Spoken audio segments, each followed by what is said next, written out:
In this video, we will introduce some very basic use of LaTeX to typeset texts. LaTeX is well known for its high quality output and high quality typesetting with rather minimum effort. Writing LaTeX is quite similar to writing computer programs. We write a document in LaTeX source code, and the source code is translated into the output rendered document. So for writing LaTeX documents, we need some compiler, and we also need some editor. We may install all that software onto our computer, or we may use some of many online LaTeX editors. We will do this course in Overleaf, which is one of them. We will start this course with some minimalistic document, so with some empty project.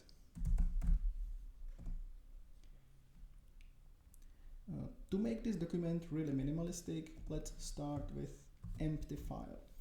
So every LaTeX source is written in plain text file, usually with the TEX file name extension. So every LaTeX document is based on some existing template. We define this template using the document class command, where we pass the name of the template. So how to understand this line? Every LaTeX command starts with the backslash, then with the name of the command, which is document class, and then with arguments, here in curly braces. So this argument is article name of the template.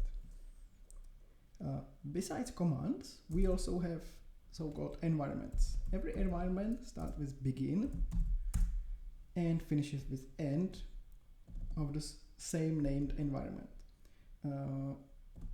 Inside the environment, we can put other commands, other environments, or just the text.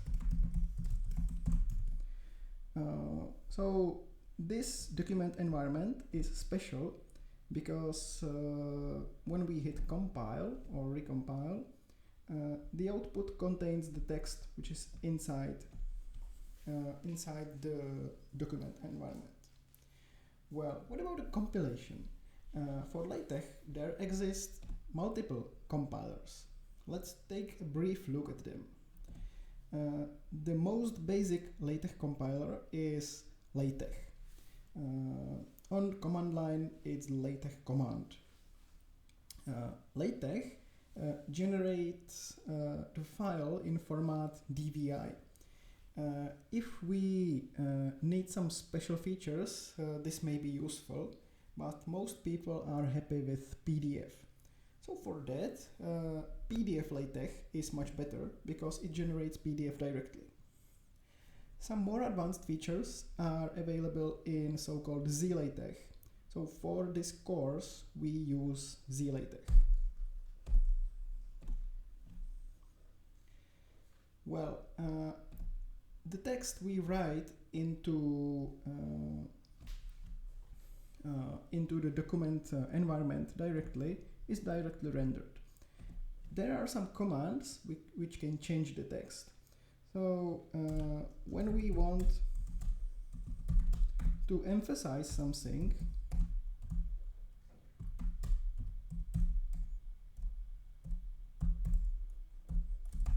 we may use some command that changes the output. For example, EMPF, which stands for emphasize. So whatever we put into the env command, into its arguments, it's emphasized.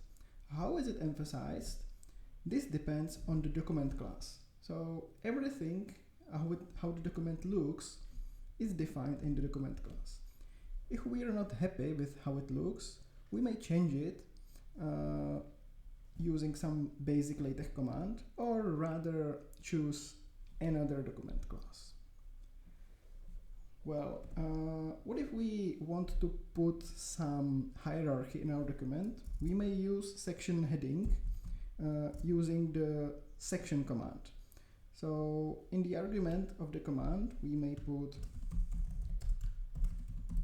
some section heading.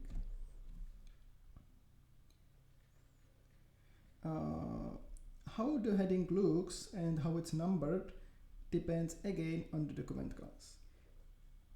We may also use some heading of second level, which is enabled using the subsection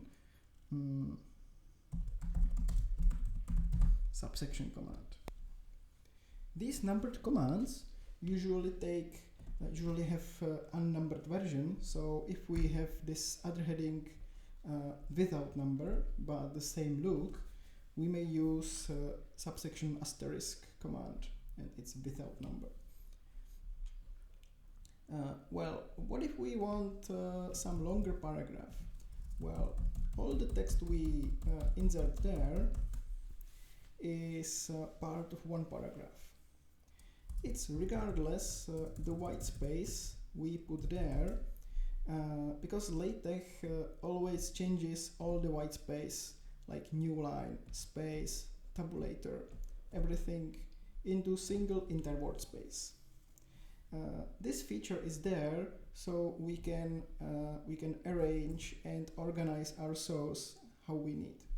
If we want a real new paragraph, we do it using empty new line. So this new line is empty, which means this is one paragraph, this is another paragraph.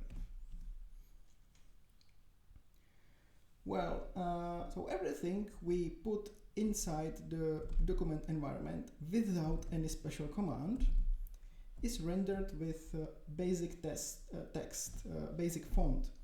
We may change the font somehow, and one of easiest way how to change the font is to pass optional argument, for instance 12 points.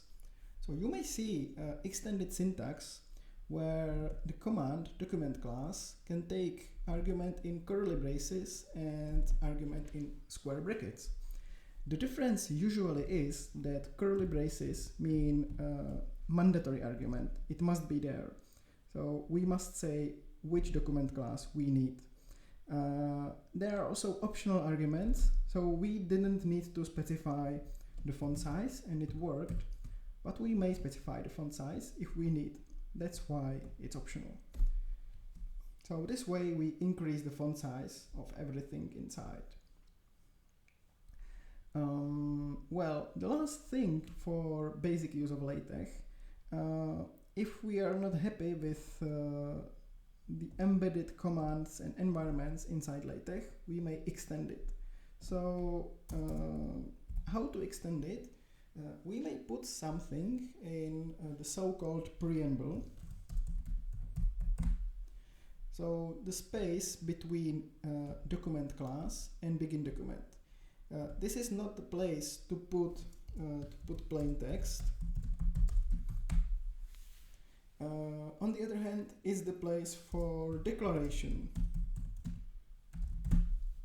like use package.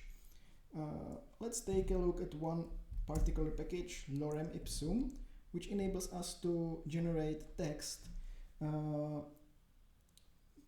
just have some text inside without actually writing text. The command for it is ellipsum, and it generates a bunch of text in Latin.